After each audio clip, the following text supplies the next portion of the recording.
pateikt paldies par uzaicinājumu piedalīties jūsu organizētajā preses konferencē.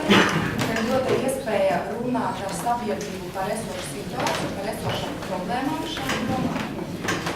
Sākšu ar to, ka Patērētāju tiesību aizsardzības centra viedoklis, ka Latvijas grāmatnieku atklātajā vēsturē sniegtajā informācija maldina sabiedrību par Patērētāju tiesību aizsardzības centra darbībām un mērķiem, kuru mēs gribam panākt ar savām darbībām. Nevienā no atklātajām vēsturēm netika runāts par riskiem, no kuriem mēs Patērētāju tiesību aizsardzības centrs gribam pasargāt visneaizsargātāko patērētāju sabiedrības daļu bērnus. Mēs runājam par riskiem, kurās faktiski šobrīd pastāv. Kā piemēram var minēt, sīkās detaļas. Jūs domājat, ka tas ir konfektes man rokās, bet tas ir atstiņās no grāmatām, kas ir paredzētas bērniem jaunākiem par 3 gadiem. Un mēs neapšaubām, ka tas ir grāmatas. Tas ir grāmatas ar papildus vērtību, ar spēlēšanas vērtību, kas ir domāta bērniem jaunākiem par 3 gadiem, kas paņems to grāmatu rokās, sāk viņu spēlēties ar to, atraus sīko detaļu, piemēram, atstiņu, ieliks mutē, tāpēc, ka tas ir raksturīgi bērniem, iepazīt pasaulē, visu pagaršojot. Un nedod Dievs var notikt kas. Mēs zinām, cik daudz ir letāli gadījumi, kas nonāk pat līdz nāvei, kad bērni aizrijās ar sīkām detaļām. Papildus kāda riska vēl pastāv. Tas ir ķīmiskas saindēšanas risks. Rotaļlietu drošuma noteikumi aizliedz noteiktas vielas, tā skaitā ftalātus.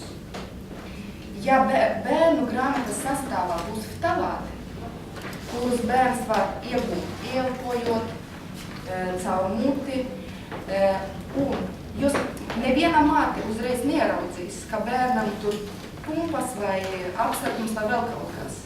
Šīs vielas uzkrājas organismā un pēc tam ietekmēs uz bērnu reproduktīvo sistēmu. Un tas parādīsies ne šodien, ne rīt, bet pēc gadiem. Kas attiecas uz darbībām, ko Patērētāju tiesību aizsardzības centrs veids šobrīd. Viss sākas ar to, ka mēs informējam. Mēs aizsūtījām informāciju par organizētos semināru. Es gribu piebilst, ka šobrīd ir pausts viedoklis, ka visas grāmatas, kas ir paredzētas bērniem jaunākiem par 3 gadiem, ir uzskatītas par rotaļlietām. Tā nav. Ir tikai grāmatas, kuram ir papildus spēlēšanas vērtība. Grāmatas, ar kurām bērns spēlēsies. Un uz tām grāmatām papildus tiek attiecināmas prasības rotaļlietām. Ka tas nedrīkst saturēt cīkas detaļas. Ja tur sastāv ir magnēti, tad ir jābūt informācija, ka pastāv risks, ka bērns var atraut šo magnētu un apēst. Ja viņš apēdis vienu, mēs ļoti labi saprotam, ka nekas slikts nenotiks. Ja ir 2 magnēti vai vairāk tiek apēsti, viss tiek savilts, un tad varētu notikt letāls gadījums. Patērētāju tiesību aizsardzības centrs veica pārbaudes. Ja bija sastādīti akti.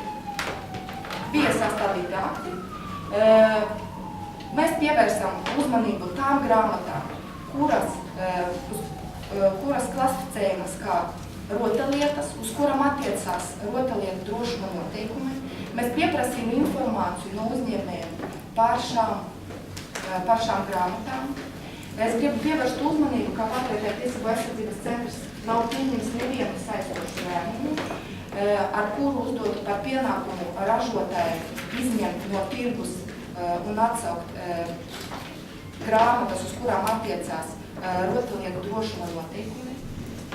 Atbilstības novērtēšanas procedūra, kuru ražotājs var veikt, ir visvienkāršākā. Tas ir ražotāja iekšējā kontrole.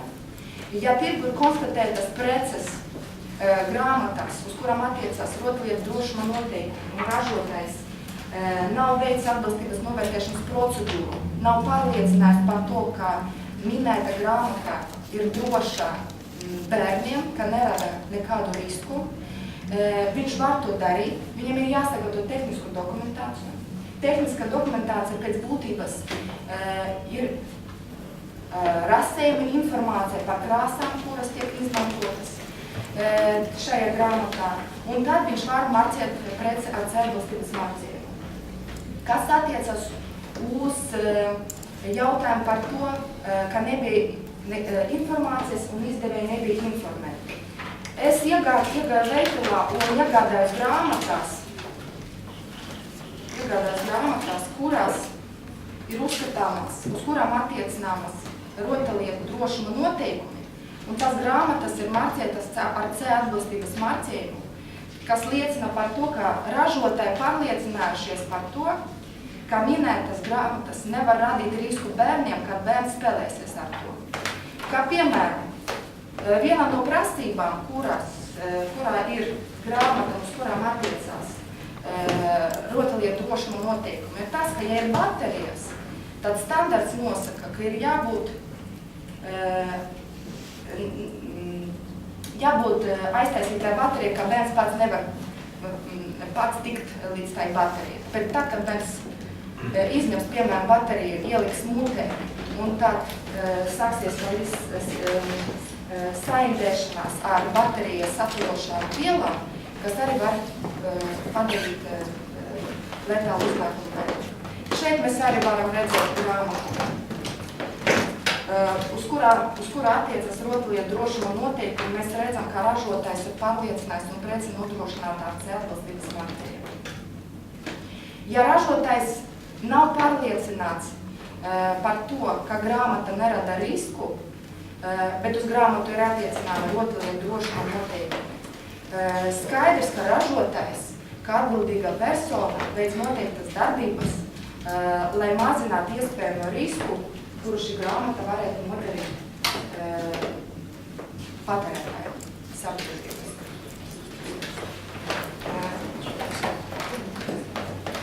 Attiecībā uz jautājumu par to, ka mēs slēpjam informāciju. Šeit jūs redzat arī grāmatas ar skaļumu. Standarts nosaka arī atļautu decibelus, lai nebojātu bērna dzirdi.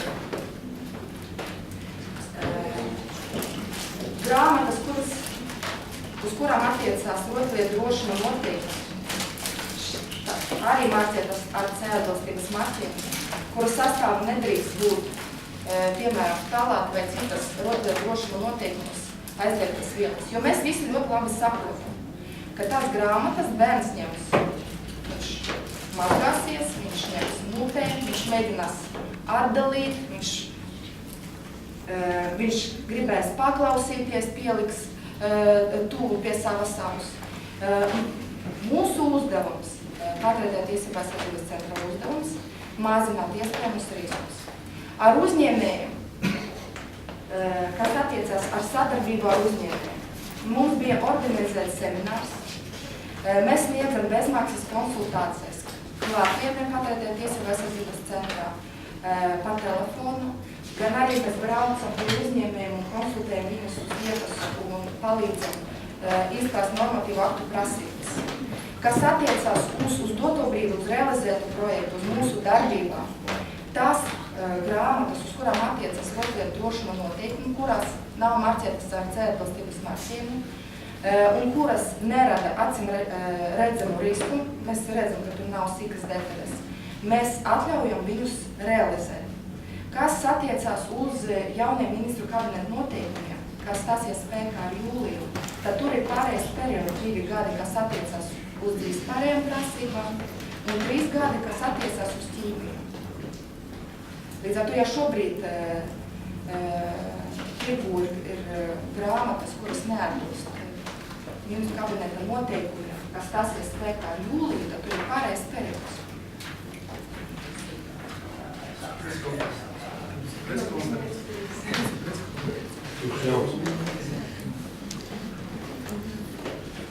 Saudades.